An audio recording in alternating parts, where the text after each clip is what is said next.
안녕하세요, 여러분. 여러분 아는 분들은 아시겠지만 제가 지난 2020년 10월 17일 한국미학예술학회가 주최하는 가을 정기 학술대회에서 논문을 한 편 발표를 했었습니다. 근데 학술대회 특성상 발표 시간이 정해져 있어서 그 시간에 물론 또 발표자에게 특별히 좀 배려를 해준 5분의 시간이 더 여유가 있어서 총 25분 정도를 발표를 하고, 그다음에 이제 질의응답 시간까지 가지면서 한 35분 발표를 했었어요. 그런데 그 영상을 제가 옆에서 이렇게 카메라로 찍어서 그 발표 자체를 이렇게 좀 기록을 해놨었거든요. 그리고 그걸 유튜브로 이렇게 공개를 했었는데, 그래도 그 영상 자체가 일단 발표를 모두 다 담을 수가 없는, 그러니까 영상의 한계가 아니라 그 발표 시간이 주어져 있는 시간이 일정하기 때문에 충분히 제가 발표를 다 연구한 내용을 다 할 수 없었던 부분이 있었어요. 특히 이번 학회 발표를 하면서 제가 굉장히 역점을 뒀던 데리다가 18세기 루소의 사변들을 어떻게 분석하고 또 해체적으로 읽음으로써 루소가 놓쳤으나 우리에게는 되게 중요한 진리를 파악할 만한 굉장히 중요한 방법론이 되는 경로를 제가 논문으로 써놓고 그걸 다 발표를 못했었어요. 그리고 그 논문은 학술대회란 일단 이제 논문을 써놓고 그거를 이렇게 연구자들과 공유하는 자리만큼 그 논문 자체가 완전히 완성됐다고 보기 어려운 부분도 분명히 있을 것이고, 또 나중에 등재를 하면 그때 내용들이 수정될 수도 있지만 비교적 저는 크게 그렇게 애초에 학회에서 발표한 논문과 최종적으로 이 학회지에 등재할 때 내용들이 크게 달라지진 않아서, 물론 이제 그 심사를 받을 때도 달라지는 부분도 있겠지만, 그래서 생각을 해보니까 이 학회에서 발표한 내용이 일정 부분 발표에 시간이 제약이 있어서 충분히 다 하지 못한 부분이 있어서 그 내용을 따로 이렇게 영상으로 찍어서 여러분들과 공유를 하면 좋겠다는 생각을 했습니다.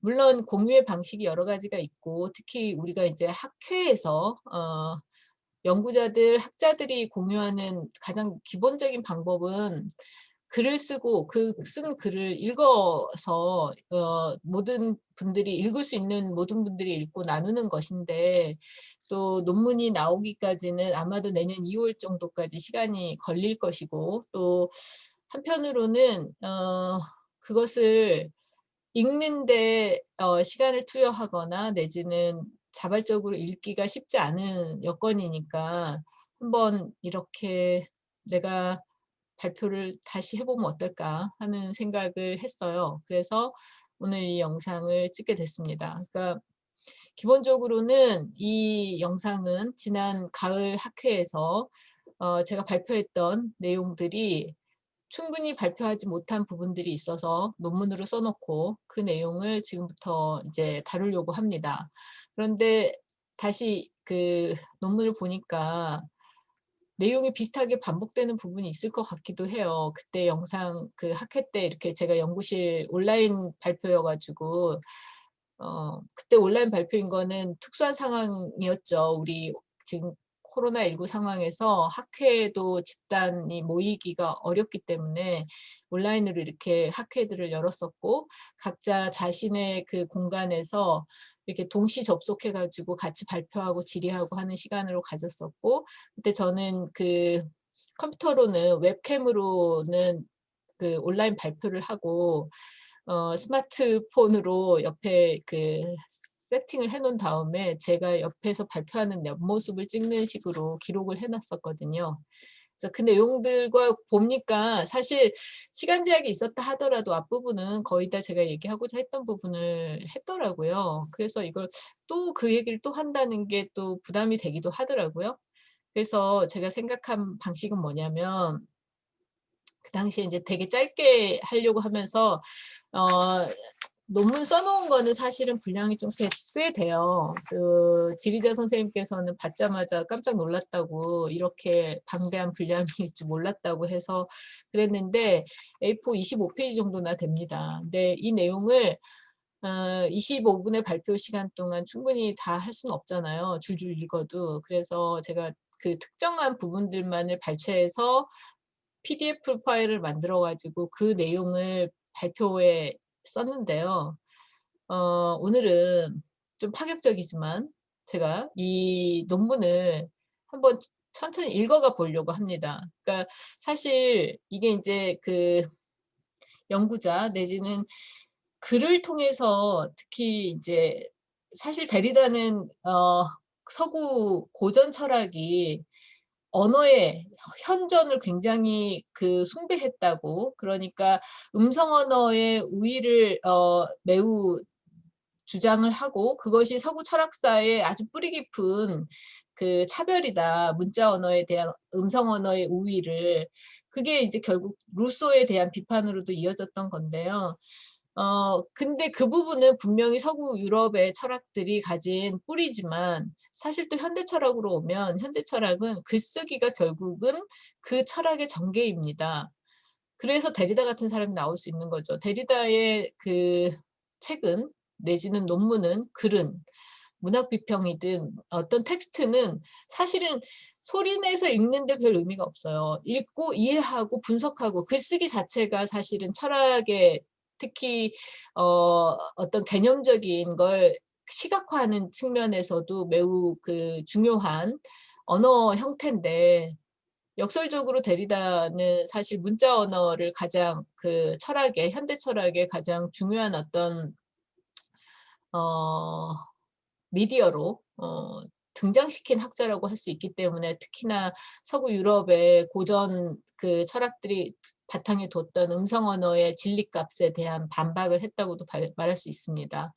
근데 어쨌든 제가 지금 이 얘기를 하는 이유는, 우리가 대략 학회를 가면, 특히 철학과 미학, 인문학 학회들은 대부분의 발표자들이 논문을 읽어요. 그리고 그 읽는 거에 대해서 사실 일반 청중들이나 특히 학생들은 굉장히 거부감을 느끼죠. 왜, 읽기는 나 혼자 할 수도 있는데 왜 저렇게 써놓고 그걸 또 앞에 나와서, 심지어는 무대 앞에까지 앉아서 저렇게 20여 분을 읽고 계시나, 교수님들이나 뭐 연구자나 학자들이 이렇게 반발하는 것도 있고 좀 불편해하는 게 분명히 있는 것 같아요. 근데 그 연구자들이 왜 그거를 읽게 되냐면, 사실 결국은 써놓은 것이 그 철학, 자기 사유, 자기 논리, 자기 개념의 전개이기 때문에, 그거를 요점만 말한다고 해서 또 그게 그 철학이 제대로 전달되는 건 아니라고 할 수 있거든요. 그래서 저는 사실 읽기를 별로 안 하는 편이지만, 저는 그렇게 연구자들이 또 자신의 서술된 내용을 읽고 있는 것이 분명히 또 의미가 있다는 말씀을 드리고 싶어요. 그래서 저는 많은 학회에서 발표를 할 때마다 사실 PDF를 만들고, 그리고 글쓰기는 글쓰기대로 뭐 어떻게 보면 에너지를 굉장히 많이 바치지만, 또 한편으로 그 글 써놓은 것들을 줄줄 읽지 않으려고 하는 또 에너지를 써서 발표를 하긴 합니다. 그런데 오늘은 뭐 유튜브는 제 맘이고, 또 저도 이렇게 저렇게 어 사고 실험, 또 언어의 전달 실험, 또 논리를 어떤 방식으로 공유할 수 있을까를 특히 점점 더 저는 고민을 하게 되는 것 같아요. 그러니까 적당히 공부하면 좋겠는데 적당히가 잘 안 돼서. 그래서 그런 생각들과 고민, 그리고 어떻게 더 나의 생각을 더 잘 나눌 수 있을까 하는 그 시도 중에 하나로, 오늘은 이 시간이 얼마나 걸릴지 모르겠지만 제가 25페이지 정도로 쓴 이 논문을 천천히 읽어가 보려고 합니다. 약간 그 뭐지? 스푼이나 이런 데 요즘에 그 깊이 잠들지 못하는 사람들을 위한 여러 가지 그 앱들이 나오는데, 그런 것처럼 될까요? 밀리의 서재? 뭐 그거는 아니겠죠. 네, 근데 필요한 경우에는 도판도 PDF로 보여드리겠습니다. 네. 그래도 일단 자료를 한번 좀 공유를 해 보자면요. 네, 그때 당시에 제가 발표해서 썼던 PDF 파일입니다. 제가 발표하려고 하는 논문은 주제가 이제 제목에 나타나 있는데요. 포스트 온라인 매체 조건과 수행성의 역설, 데리다의 루소를 통하여라고 돼 있습니다. 네, 그래서 본론으로 가기 전에 이제 전체적으로 이 논문이 어떤 구조로 돼 있냐면 크게 네 개의 장을 구성을 했고요. 첫 번째 장은 이제 이 모든 논의가 어떻게 시작되는지 도입부죠. 그러니까 독자로 하여금 이 제가 연구한 내용들에 대해서 큰 그림을 한번 그려보시고 전체적으로 어떤 문제의식에서 이 연구를 하는지에 대한 방향 설정 같은 것들을 1장에서 했습니다. 네, 여기서 중요한 부분은 시차적 관점이라는 일종의 개념적 그 방법론이 등장하고요. 근데 그런 시차적 관점으로 다뤄야만 하는 중층 과제가 있다. 그것이 이 내 연구에서 가장 핵심이 되는 문제다라고 한 것이 1장 도입입니다. 2장에서 이제 2장과 3장이 사실 이 연구의 본론격인데 본론에서는 크게 두 개의 덩어리로 대별할 수 있습니다. 그게 하나가 가장 동시대적이고 현재적이며 이 논문이 가장 직접적으로 향하고 있는 주제.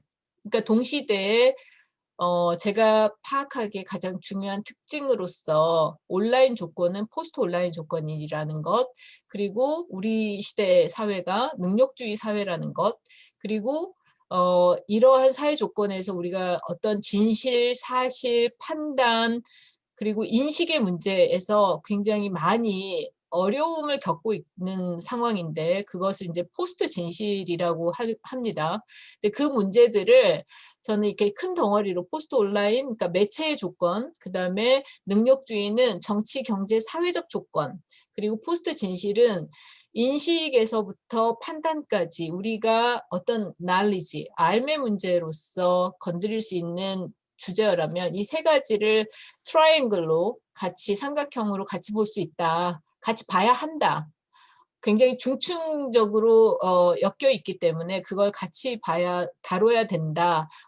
미술이니까 미술 분야만 아니면 예술이니까 예술 분야만 다룰 수 있는 것이 아니다라는 차원에서 2장의 그 논의를 전개를 하고 있습니다. 그다음에 3장은 자, 2장에서 다루는 저 동시대적인 사회 문제, 매체 문제, 그리고 정치 경제적 문제, 그리고 우리 삶의 리얼리티, 그리고 인식과 판단의 문제라고 하는 것들을 제대로 깊이 있게 성찰을 하기 위해서는 동시대적인 부분으로만 점검해서는 어려울 것 같다. 그러면 다른 어떤 관점, 그래서 우리 시대를 다른 관점과 각도와 궤도에서 볼 수 있는 그런 문제적 차원들을 가설을 해보자. 그것이 이제 18세기 루소의 다양한 사변들과 그 사변들에 대해서 20세기 중후반에 비판적으로 접근했던 데리다의 해체주의 이론이 등장하는 겁니다. 그래서 2장과 3장이 사실은 이 1장 도입에서 말하는 시차적 관점이 되는 겁니다. 시차적 관점은 본문에서 얘기를 하지만 지지에게 개념 용어고요. 이때 시차적 관점은 사실 학술적인 부분이 아니라 조금 더 쉽게 이해를 하자면 마치 우리가 그 입체 영화를 보러 갔을 때 그 약간 가벼운 종이 안경 같은 거 주잖아요. 그 색깔이 양쪽이 다른 그것처럼 양안의 시선으로 봐야지만 입체적으로 보이거나 더 실감나게 보게 된다라는 측면에서의 그 안경처럼 우리가 동시대 문제를 제대로 인식하고 접근하고 나아가서는 그 인식과 접근을 통해서 어떤 유의미한 답을 찾기 위해선 시차적 관점이 필요하다는 건데 그게 이제 양안의 시선하고 비슷한 겁니다. 그러니까 하나의 사안이지만 두 관점들이 겹쳐지게 되는, 근데 단순히 그게 다르게 본다 정도가 아니라 사실은 메비우스의 띠처럼 안과 밖이 사실 겹쳐져 있는, 그래서 아니면서 바뀌고, 근데 서로 그 두 면은 절대 만나지 않는 게 아니라 사실은 서로 등을 맞대고 있기 때문에 서로를 볼 수 없는 그런 관점을 이제 시차적 관점이라고 합니다. 근데 물론 이거를 좀 되게 협의의 좁은 의미에서 이해하는 분들도 있는 것 같아요. 지적의 시차적 관점을.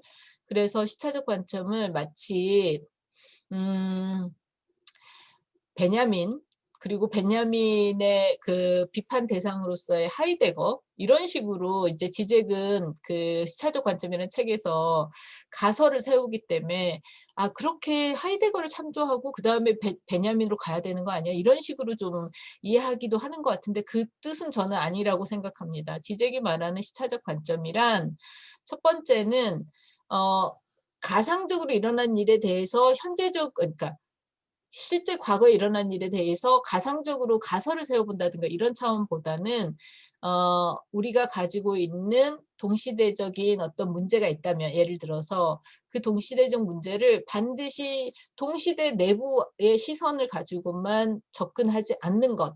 오히려 상관이 없어 보였지만 안에서 봤을 때 비판적 시각으로 다시 재구성했을 때, 여기서 재구성이 중요한데요.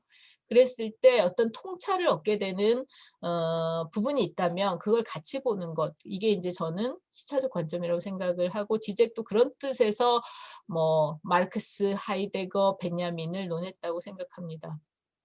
어쨌든 그래서 3 장은 우리의 그런 지금 동시대적인 매우 심각한 문제를 그 안에서 허우적거리지 않고 객관적 거리를 두고 볼 수 있게 하는, 전혀 다른 시선으로 시각에서 볼 수 있게 하는 중요한 레퍼런스로서 루소와 데리다를 경유하겠다는 뜻이고, 거기서 전반적으로 루소 사상을 다룬다든가 루소에 대한 데리다의 언어 철학 비판이라든가 이거에 한정하지 않겠다는 뜻에서, 저는 루소가 가장 문제적인 지점에서 부정하면서도 되게 중요하게 채택했던 매개에 대한 부분, 그리고 대리보충의 개념을 중심으로 3 장을 썼습니다. 그리고 그걸 통해서 이제 그 좀 더 근본적인 문제로서의 동시대가 어떤 그 매체성에 있는가, 어떤 범위, 우리의 일상 속에서, 우리의 사고력 속에서, 우리의 산업과 노동 조건과 경제 구조와 미적 경험의 구조 속에서 얼마나 이 그 매체적 조건이 강력하면서도 우리가 충분히 그 객관적으로 다룰 수 없는 지경까지 갔는지를 이제 데리다의 루소 비판을 통해서 들여다보고자 한 것이고, 다른 한편으로는 우리 안에 되게 그 리얼리티에 대한, 그리고 프레젠스에 대한, 그러니까 실제, 그다음에 현존, 이런 부분에 대한 갈망이 점점 더 커지는 것 같은데, 역설적으로 그런 부분에서 우리가 얼마나 매개된 현실 조건 속에 있는지, 그리고 또 상호적인 관계 속에 있는지, 그리고 점점 더 우리 각자로서의 개인주의적인 게 극단으로 가고 있는데, 사실은 한 공동체가 지탱되기 위해서는 얼마나 많은 그 노동의 위임과 서로가 서로한테 의지하거나 서로의 어떤 그 협력 관계 같은 것들이 필요한지. 근데 거기에 그런 현실인데도 모순되게 가장 개인적인 평가들과 성과를 중심으로 사회가 돌아가는 그 아이러니를 좀 들여다보고자 했습니다. 그래서 그런 부분에서 이제 결론은 사실 2-3 장을 정리한다기보다는 좀 더 큰 문제의식으로서 우리 시대가 가지고 있는 어떤 차별과 불합리와 불평등의 문제에 대해서 앞에 다뤘던 내용들을 좀 정리해 보는, 그래서 새로운 어떤 가능성을 찾아보는 식으로 결론을 내렸습니다. 네. 자, 지금부터는 제가 인제 이렇게 도판이 나오기 전까지는 책 논문을 천천히 읽어가 보려고 합니다. 여러분, 제가 이렇게 시도하는 이유는 아까도 말씀드렸지만 제가 학회에서는 주로 이렇게 읽지 않았던 이유가 전달력을 고려했기 때문에 논문 쓴 걸 그대로 읽지 않았던 방식을 취해왔었는데, 사실 또 한편으로는 제가 논문을 쓸 때 하나의 문장이든 전체 구조든 그 나름의 의도와 또 정확성을 가지고 글을 쓰는데, 그리고 논문 전체를 사실 설계하는 부분도 저 같은 경우는 있거든요. 그러니까 단순히 우연찮게 그렇게 쓰는 게 아니라, 마치 이런 비유가 가능할지 모르겠는데, 건축물, 그것도 좀 거대하면서도 복잡한 건축물을 짓고자 하는 설계자의 입장에서 전체를 구조화하는 부분이 있고, 거기 안에 심지어 작은 디테일까지 어디에 쉼표를 찍을 것까지도 고민하는 부분이 있기 때문에, 저도 한 번은 제가 쓴 논문을 천천히 읽어가면서 그게 여러분에게는 어떻게 전달되는지를 좀 알고 싶습니다. 물론 이건 여담이지만 이상하게 제 글에 대한 거는 많이들 읽으신다고 하지만 어떤 되게 가벼운 피드백 같은 것들은 잘 안 하더라고요. 책도 그렇고. 너무 이렇게 딱딱하고 무서워서 그런지 모르겠지만, 어쨌든 그래서 한번 제가 논문을 읽어가 보려고 합니다. 포스트 온라인 매체 조건과 수행성의 역설, 데리다의 루소를 통하여. 우리의 연구는 행위의 직접성과 투명성을 다시 생각해 보려 한다. 또 현정과 매개에 대해 제고하고자 한다. 이는 거창하고 광범위한 목표이며, 본고는 형이상학적으로 또는 미학적으로 그에 합당한 답을 내놓기 어렵다.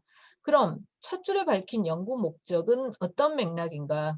먼저 모더니즘까지의 인식론 구도에서 로고스 또는 이성의 타자로 억압되고 평가절하된 몸 또는 신체가 지난 수십 년 사이 학술 담론에서, 또한 문화예술 실천에서 수행성, 그러니까 퍼포머티비티의 이름으로 복권되었다. 이를테면 신체를 통한 행위의 직접성과 전달의 투명성이 그간 기호의 의미작용에 의해 억압되고 배제돼 왔던 타자들을 현전하게 하고 목소리를 찾아준다는 것.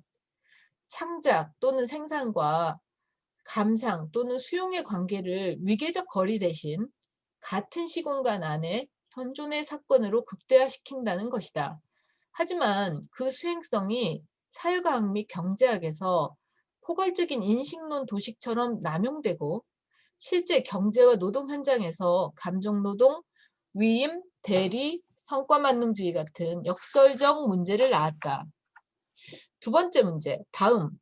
포스트모더니즘의 영향으로 객관적이고 절대적인 진리의 거대 서사가 해체된 이후 담론의 자유와 다원성의 이해가 커졌다. 하지만 그 변화의 흐름이 소셜미디어 등 매체의 급격한 확장과 기술적 다변화 조류에 섞이면서 가짜뉴스의 범람, 극단적 상대주의, 대중의 확증 편향 심화 같은 긴급한 사회 문제로 비화한 것도 사실이다. 그만큼 오늘날 진리 혹은 진실의 문제가 손쓸 수 없는 혼돈에 빠졌다. 이 두 현상은 사회의 의식과 문화적 차원이 경제구조, 노동조건, 미디어 환경과 직간접적 영향관계로 엮이며 복잡하게 전개되고 있음을 말해준다. 그런 가운데 직접성, 수행성, 매개, 현전, 진리 같은 개념들의 토대가 취약해지며 사회적 혼란이 가중되고 있는 것으로 보인다. 우리는 이런 전제에서 서두의 주제를 고찰하고자 한다. 두 사례로 논의를 시작하자. 먼저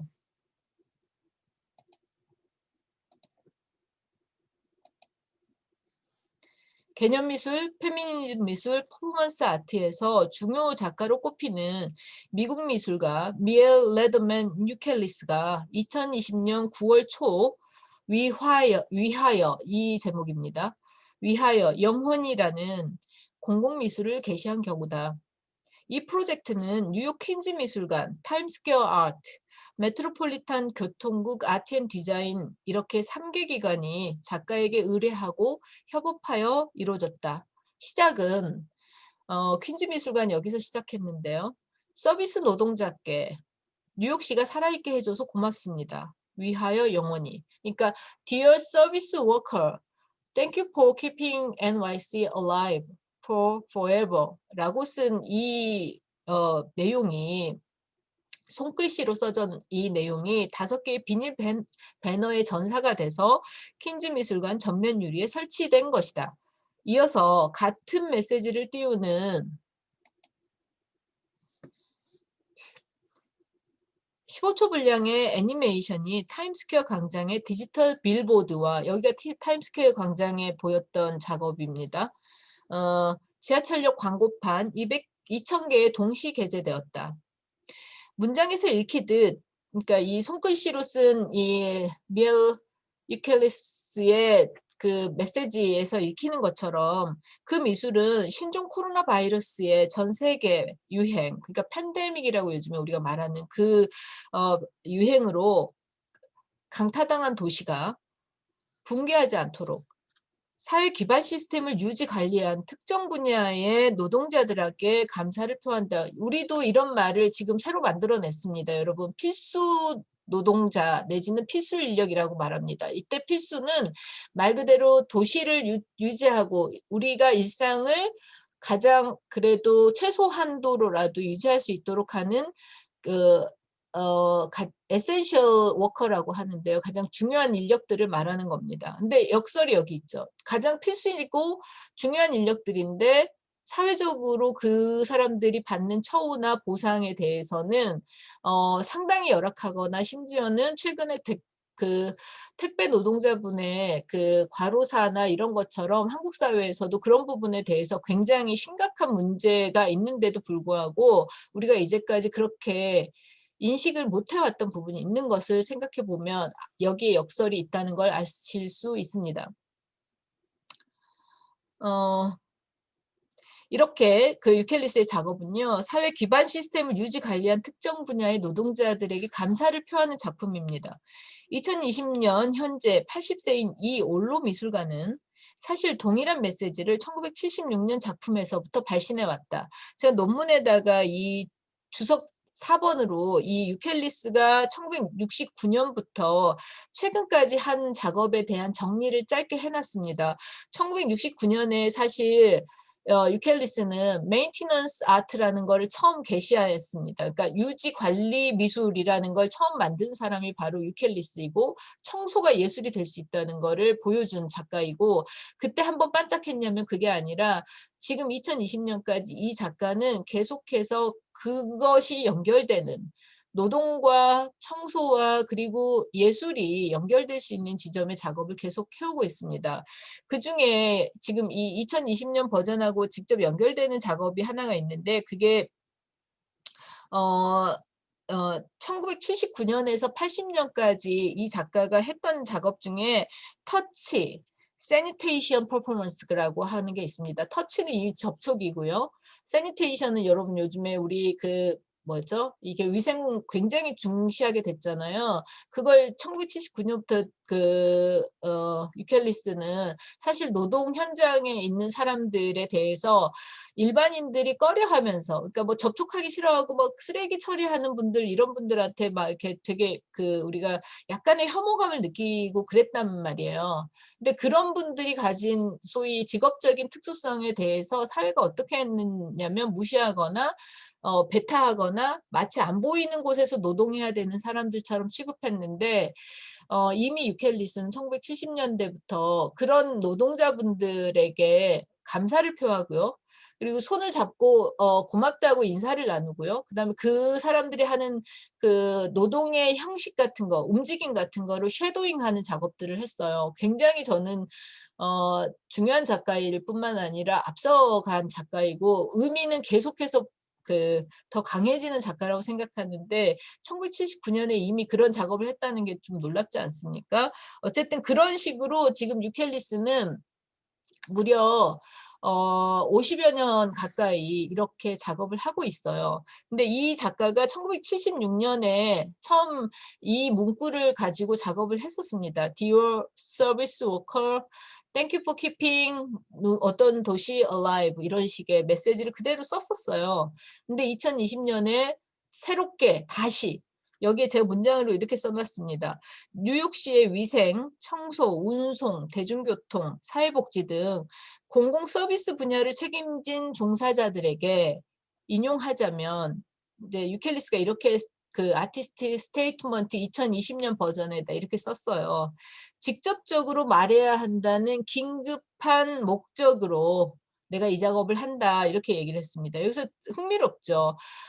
직접적으로 말한다고 말했어요. 근데 이게 이제 나중에 제 논문의 뒤로 가면 데리다가 음성 언어의 현존을 굉장히 중시했던 고대 철학의 전통 같은 것들이 얼마나 문자 언어를 억압했는가에 대해서 비판하면서 사실 그 반대항에 있는 게 이제 유켈리스 같은 작업이라고 할 수 있는 거잖아요. 근데 데리다와 유켈리스의 직접적 관계가 있다고 얘기하는 게 아닙니다. 여러분 그 부분은 착각하지 마시고요.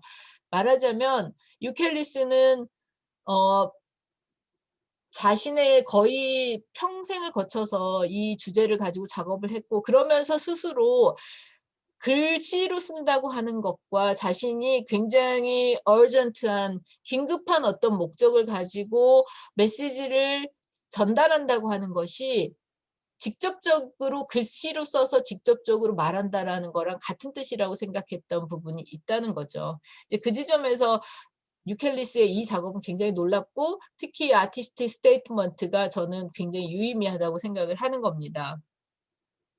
그래서 1976년에 똑같은 메시지를 자기가 했지만 자신은 다시 새롭게 발화했다고 말할 수 있는 것이죠. 계속 읽어가겠습니다.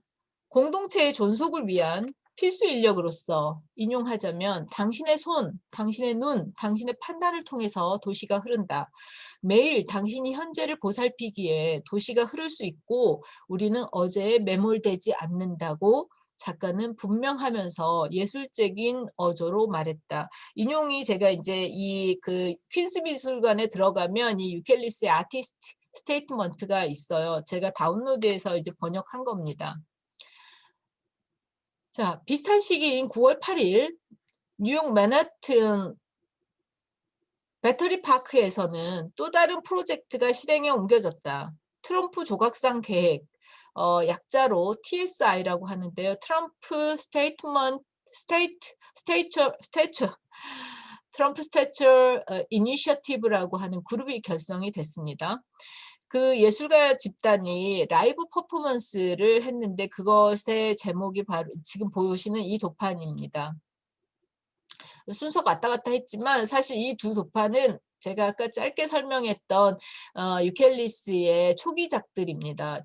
지금 보여드리는 도판은 1973년에 유켈리스가 월소스 아테네움이라고 하는 미술관에 미국 커네티컷주에 있는 미술관인데 아주 유서 깊은 미술관인데 그 미술관에 이런 그 계단 그리고 전시장 바닥 이런 곳을 직접 청소하는 퍼포먼스 작업을 했어요. 제목이 Washing Tracks Maintenance였는데 이 작업을 통해서 루켈리스는 가장 현대미술에서 중요한 작가, 개념적이고 또 페미니즘적이며 퍼포머티비티가 굉장히 극대화된 작업을 한 작가를 평가받을 수 있었고 이 작업들이 이제 계속 그 유켈리스로 하여금 이런 청소라든가 노동의 문제라든가 아니면 미술 제도가 무엇으로 유지되는가에 관련한 비판적 작업을 할 수 있었던 겁니다. 당시로서는 유켈리스가 결혼하고 육아를 하면서 자신이 가정생활 안에서 해야 하는 노동이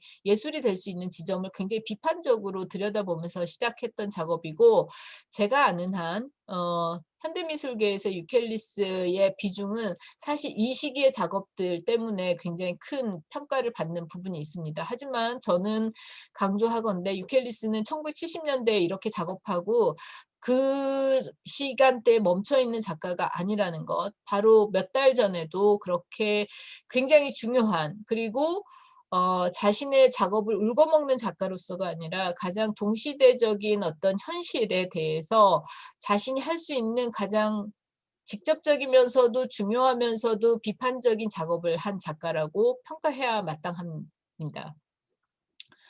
아까 말했던 그 필수 인력들, 그리고 사람들이 가까이 하고 싶어 하지 않는 invisible labor, 비가시적 노동에 대해서 직접적으로 감사를 표하고 존경하는 어떤 퍼포먼스를 한 작업 중에 하나가 이 섀도잉 작업입니다. 그러니까 이 섀도잉이 뭔지 아시겠죠?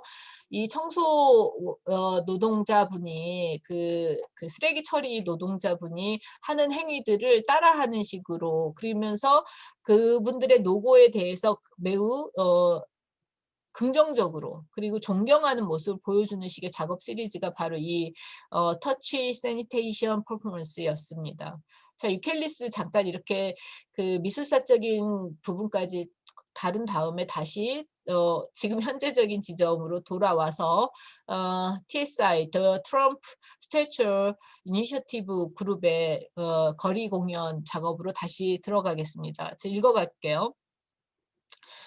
2020년 7월 워싱턴 DC에서 첫 퍼포먼스가 이루어졌고 8월에는 포틀랜드, 9월 뉴욕으로 이어져 미국 대선이 치러지는 11월 3일까지 세 도시에서 수행된다. 제가 지금 이 영상을 찍고 있는 날짜가 11월 한국 시간으로 11월 2일이거든요. 그리고 미국에서는 미국 시간 11월 3일 날 대통령 선거가 이루어지죠. 지금 트럼프가 재임 기간이고 미국은 4년 중임제이기 때문에 대통령직이 트럼프가 중임을 할 수 있는지 없는지가 지금 이제 곧 하루 이틀 사이에 판가름이 날 텐데요. 들리는 뉴스에 의하면 트럼프는 대선에 지더라도 불복할 확률이 굉장히 높고, 그러면 이제 미국뿐만 아니라 전 세계가 다시 한번 극도의 혼란에 빠지게 될 거고, 불확실성이 커지는 시기가 올 거라고, 그래서 경제적으로도 매우 어렵고 한 시기가 올 거라고 전망들을 하고 있습니다. 그러니까 바이든이 대통령이 된다 하더라도 아주 힘든 상황들이 예견돼 있다는 거죠. 트럼프가 되면 더 심각할 수도 있고. 그래서 이런 부분이 이제 한국에까지 미치는 영향이 크다고 어제 오늘 뉴스들이 계속 다루고 있던데, 저는 이제 뭐 정치적인 얘기를 하자는 게 아니라 이게 우리 동시대의 현실이라는 것이고, 미국에서는 이런 예술가 집단이 그런 직접적이면서도 사실 매우 예술로서 할 수 있는 어떤 활동들을 아트웍으로 하고 있다는 거를 말씀드리고 싶습니다. 어쨌든 이게 이제 이 TSI 같은 경우도 11월 3일에는 이 거리 공연을 마친다고 해요. 선거일과 맞물려서. 자, 그래서 이 지금 보시는 이거는 이제 뉴욕 버전입니다. 각 세 도시마다 주제가 좀 달랐는데, 이 9월 8일에 있었던 뉴욕 버전의 제목은 뉴욕 폭스뉴스 헤드쿼터가 제목이었습니다. 이미 이제 폭스뉴스라는 게 등장하면서 이게 뭘 건드리고 있는지 유추가 되실 겁니다.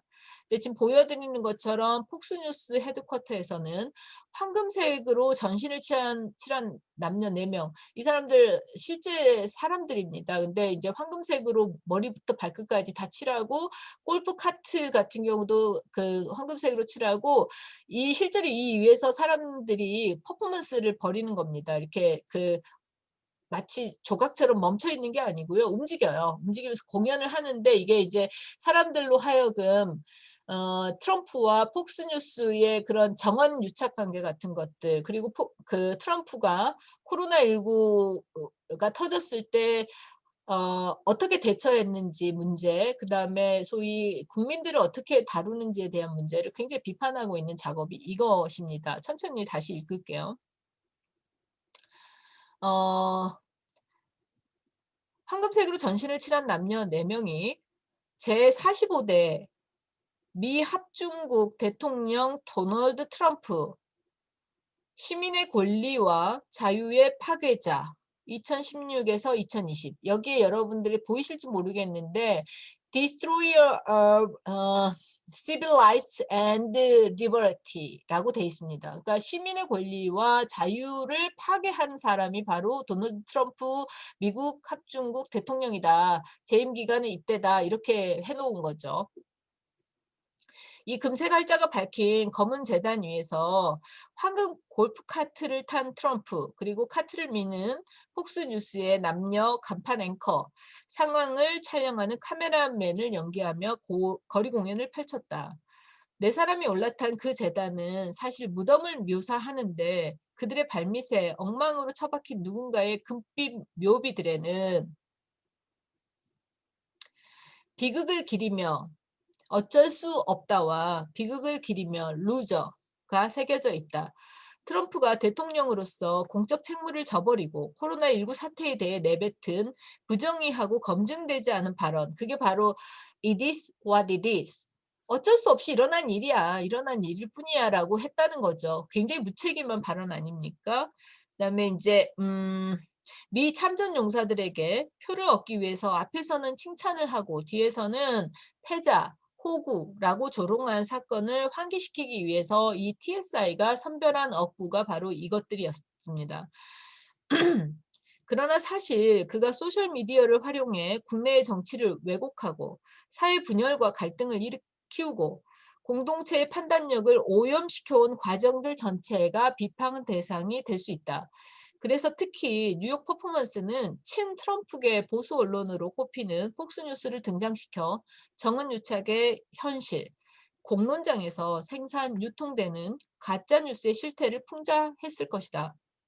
더불어 국가 행정수반의 언행이 오히려 진실의 근간을 뒤흔들고 법, 윤리, 도덕, 사회의식에 심각한 균열을 내는데도 어떤 관리나 통제도 어려운 동시대적 교착을 시각화함으로써 역으로 시민들 사이의 비판적 의사소통을 촉진했다고 할 수 있다. 이 TSI가 그렇게 할 수 있었다는 겁니다.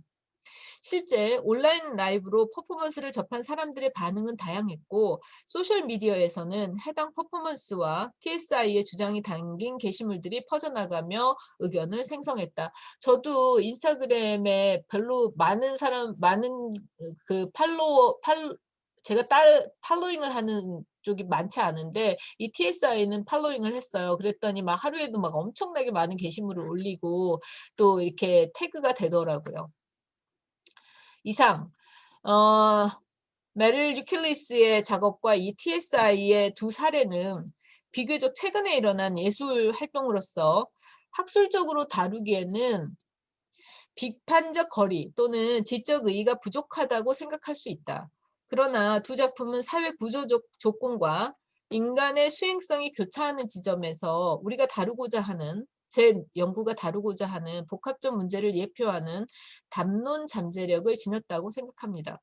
특히 그 현재성과 다면성 면에서 중요한 예시로 삼을 만하다. 첫째, 우리 연구는 동시대 사회를 포스트 온라인, 능력주의, 포스트 진실을 중심 문제로 삼아 분석할 것인데 위 두 작품은 그 논제를 복합적으로 아우를 수 있는 현실 기반의 창작물이다.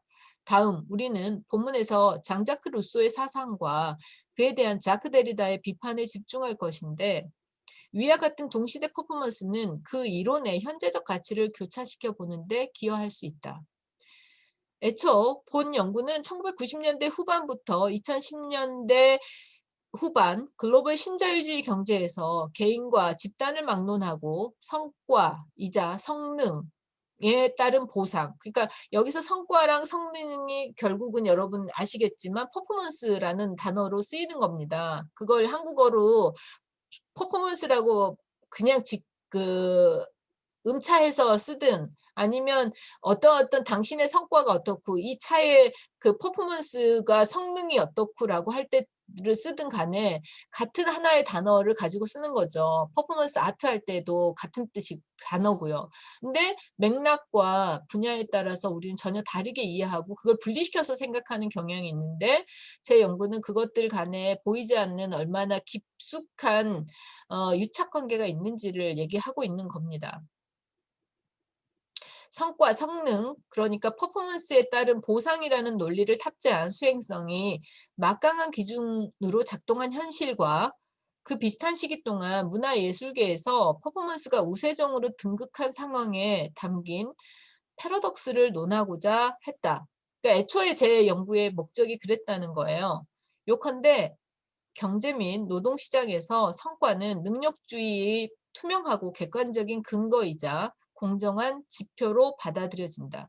그리고 현대예술에서 퍼포먼스는 순수미술과 공연예술의 분리를 넘어선 융합의 시도, 재현예술이 아닌 현존의 예술, 예술가의 독점적 권위 대신 대중의 참여와 협업, 즉흥과 개입의 예술로서 역대 최고의 가치를 부여받고 있다.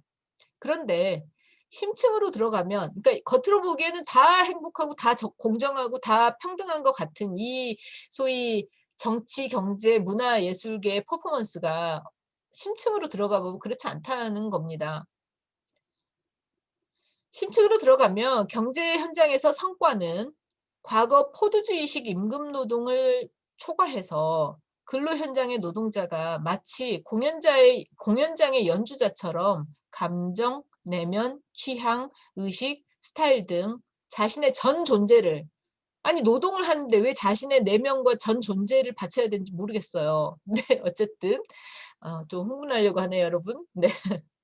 전 존재를 업무에 쏟아부어서 스스로를 착취하도록 작동한다. 나아가 무한 경쟁, 부의 양극화, 계층 갈등, 차이와 분리를 용인할 수밖에 없는 기제가 바로 퍼포먼스다. 정보통신 산업의 엄청난 발전과 소셜미디어, 모바일 커뮤니케이션이 대변하는 동시대 매체 및 의사소통 조건은 그러한 냉혹한 능력주의 구도에 날개를 달아줬다. 기술적으로 투명한 성과 시스템은 그 시스템을 매개로 누군가를 공개적으로 점수 매기고 차별하는 일을 당연한 것으로 만들었고, 천문학적 이익을 구가하는 쪽과 형편없는 처우에도 수긍해야 하는 쪽으로 집단을 양극화시켰다. 언제나 접속 상태의 기술, 이걸 이제 영어로 always on technology라고 하거든요. 여러분 예를 들면 SNS가 계속 알람을 준다든가 뭐 시도 때도 없이 그 이메일을 받을 수밖에 없거나, 또 아니면 카카오톡으로 직장 상사가 한때 그런 얘기들 많이 나왔잖아요. 직장 상사가 막 토요일 날 오후 6시에 너 이런 거 했어? 이러고 그 문자를 보낸다든가, 그 막을 수가 없고 뭐 이런 것들을 이제 우리가 always on technology라고 합니다. 언제나 켜져 있는 상태인 거죠. 스위치를 끌 수가 없는. 어쨌든 always on technology가 우리 지금 디지털 매체 조건을 상징하고 있다면, 그것이 예컨대 SNS를 통한 과잉 관계성이라고 저는 생각합니다. 관계를 너무 거의 이제 병적으로 관계에 맺어져 있고, 그걸 한때는 의사소통이라고 거의 신화화했는데 우린 지금 이제 그 관계의 피로도 때문에 지쳐 있는 거죠. 과잉 관계성으로 오히려 사회 구성원 간의 심리적, 지각적 긴장을 높이고 상호 갈등을 심화시켜 왔다. 이런 사회에서 사람들은 가령 능력이 모자라거나 성과를 내지 못하면 달게 비난받아야 하고 형편없는 보상과 대우를 받아들여야 하고, 일자리에서 밀려나 실패자로서 결국 삶의 무대로부터 떨어져 나가도 다른 방법이 없다. 혹은 그런 위기감과 공포에 지속적으로 노출된 채 모든 억압적 상황을 견뎌야 한다. 현대 퍼포먼스 아트에는 그 같은 현실이 야기하는 불평등, 불안, 강박, 탐욕과 착취, 나아가 서로 무감각과 무감동으로 무장할 수밖에 없는 동시대 집단 신체를 비판적으로 다루는 작품들이 많다. 네, 제 책의 이 다공예술의 뒷부분에서 안내 이모프의 작품이든 이런 그 홍영인의 비분열증 작품 같은 것들이 이제 그런, 지금 제가 앞으로도 다루려고 하는 이 논문에서 다루는 그 포스트 포드주의 노동 현실에서의 문제점 같은 걸 건드리는 부분이 있고, 우리 사회가 가진 이 끝없는 오디션과 경쟁의 그 불안들, 앙거스트 같은 게 이제 그 안네 이모프의 작품이지 않습니까? 이제 그런 걸 다룬다는 거예요. 자, 그런데 그 비판성에만 초점을 맞추기에는 이 현대미 예술에서의 퍼포먼스도 다분히 문제적으로 지금 지난 20년간 진행이 됐다는 게 제 문제 지적입니다. 비판입니다. 말하자면 그렇게 비판적인 메시지나 비판성을 담은 작품들이 한편으로는 그런 비판성을 보여주는 것 같지만 또 다른 한편으로는 이 글로벌 미술계에서 수행성이 거래될 수 있고 에디션화되고 그리고 그 안으로 들어가면 기획자와 작품의 그 저작권자로서의 아티스트와 미술 기관과 그리고 거기에 고용되는 행위자들, 퍼포머들, 연기자들 간에 그 분명히 구조적이고 또 실행적인 차원에서의 불평등, 불합리 같은 것들이 있다는 거예요. 이제 이 부분을 우리는 들여다보지 않으려고 하는 그 경향들이 큰데 그걸 저는 아주 직접적이고 냉정하게 들여다볼 것을 요구하고 있는 겁니다. 자, 계속 읽어나가 볼게요. 네. 그 비판에 그러니까 이렇게 현대 퍼포먼스 아트에서의 비판성이 있다면 그 비판성은 사실은 갑자기 21세기 퍼포먼스 아트에 생긴 게 아닙니다. 사실은 계보학적으로 봤을 때 20세기 아방가르드 미술부터 특히 이제 다다가 가진 그런 사회비판적 태도부터가 계보의 중심에 있다고 친다면 그 계보 속에서 추적을 하는 것들이 가능한 거죠. 그래서 제가 어떻게 썼냐면 그 비판에는 미술사적 계보가 작동한다. 즉 20세기 초 다다 등 역사적 아방가르드의 반미학적이고 반부르주아적인 행위예술부터 1960년대 출현한 플럭서스, 해프닝, 바디아트의 실험성을 이어받았고 1970년에서 80년대 페미니즘, 포스트 모더니즘, 다원주의 비판에 이르기까지 그 태도와 형식을 다변화해 온 것이다. 그럴 수 있었던 데는 퍼포먼스의 리얼리즘, 진실성, 민주성, 반장인성, 엔타이 크래프트맨십이라고 하는데요. 그러니까 미술을 오브제 중심 그리고 장인적인 어떤 손기술이라든가 오브제를 잘 만드는 어떤 테크닉으로 생각하는 것들이 크래프트맨십이라면 퍼포먼스 아트가 득세할 수 있었던 데는 내지는 비판성을 가질 수 있었던 건 엔타이 크래프트맨십이 있었기 때문이라는 겁니다. 그 반장인성 그리고 미술의 자본화, 상품화에 저항하는 몸의 직접성과 투명성, 즉흥성이 크게 작동했다. 하지만 그러한 퍼포먼스가 시장에 편입된 상황은 차치하더라도 그러니까 시장화됐어. 이거는 비판이 너무 가벼운 비판이고 손쉬운 비판인 겁니다, 여러분. 그러면 반론이 어떻게 나오는 줄 아세요? 이 현대 자본주의 사회에서 그러면 미술은 비판성이랍시고 어떤 데서도 공연될 수 없거나 유통될 수 없는 그 길을 걸어야 되나요? 라고 반론을 하는 게 지금 동시대 문화예술 산업사회예요.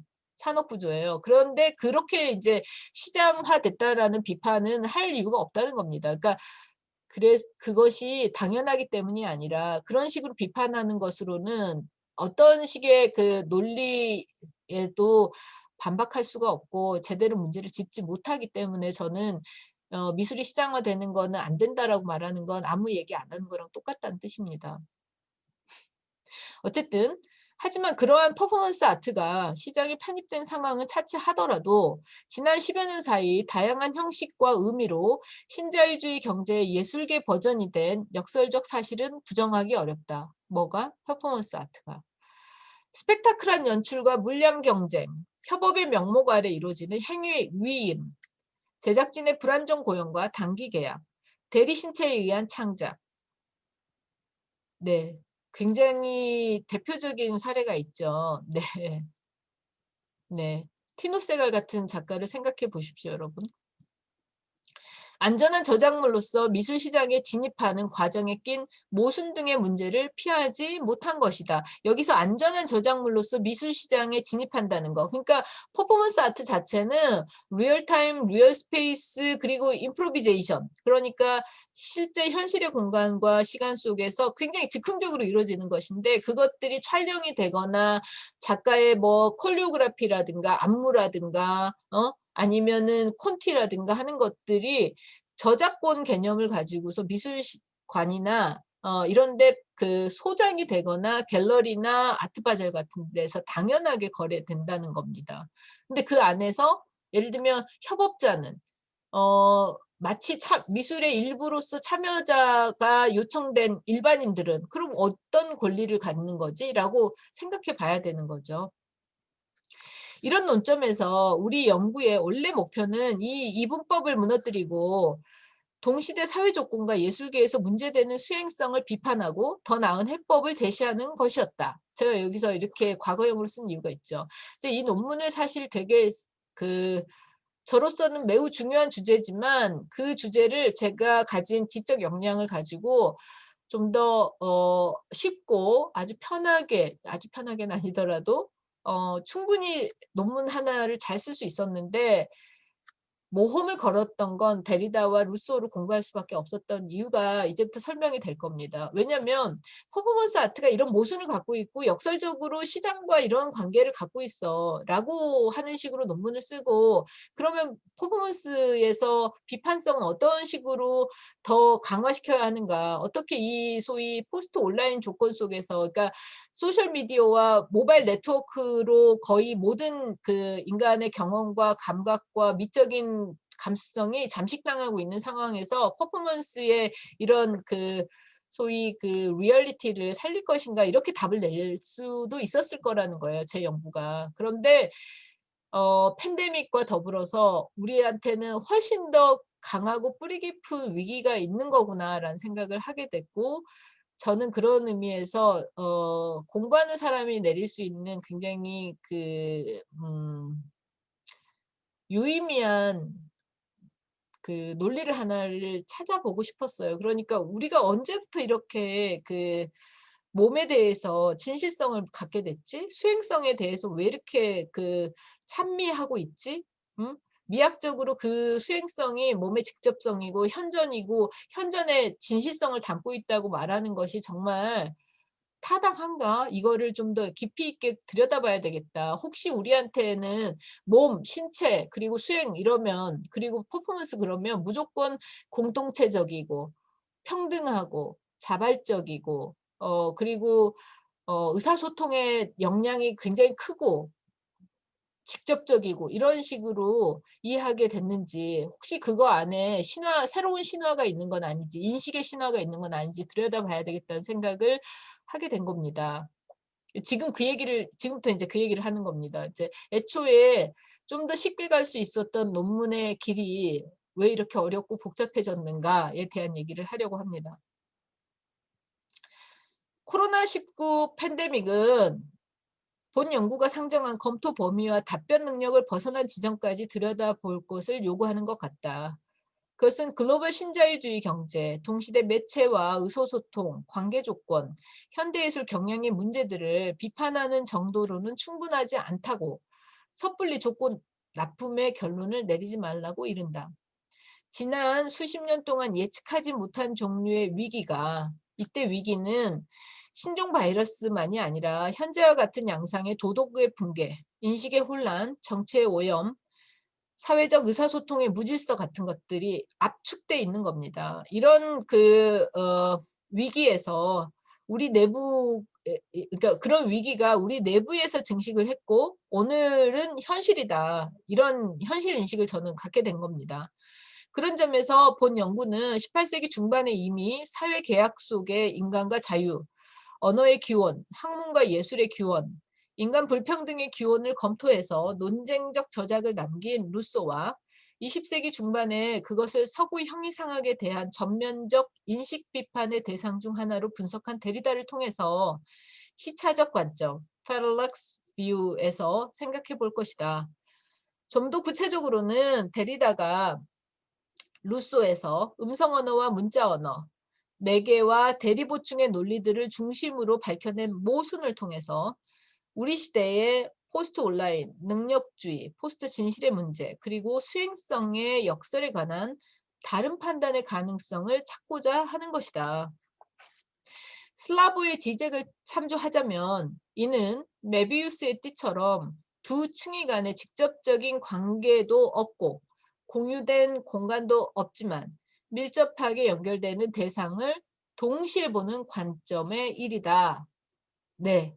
이렇게 지금 저는 약 1시간 좀 안 되는 시간 동안 겨우 서론, 도입부 한 장을 읽었는데요. 뭐 중간중간 제가 설명을 하면서 시간이 더 갔을 거라고 생각하는데 오늘 영상에서는 이 도입부만을 읽고 얘기하는 걸로 끝내겠습니다. 그다음에 2 장, 3 장, 4 장은 또 차츰 이 영상을 찍어서 여러분들에게 그 말씀을 드리도록 하겠습니다.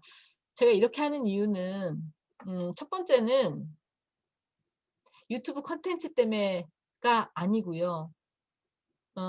제가 이 논문을 쓰면서 가졌던 문제의식과 나름 연구자로서 절박한 그 시대인식 같은 게 있었고 저랑 같이 이 시대에 대한 생각을 해 주십시오라고 하는 그 필요성 같은 게 있어서 근데 그거를 논문으로 써 놓고 그게 학술지에 기재가 되든 안 되든 그걸 많이 읽지 않는다는 생각을 해서 물론 제 유튜브 영상도 많이 보지 않으시겠지만 그래서 한번 읽어가면서 이 내용들을 좀 어떻게든 전달하고 싶은 마음에 이렇게 영상을 찍고 있는 겁니다.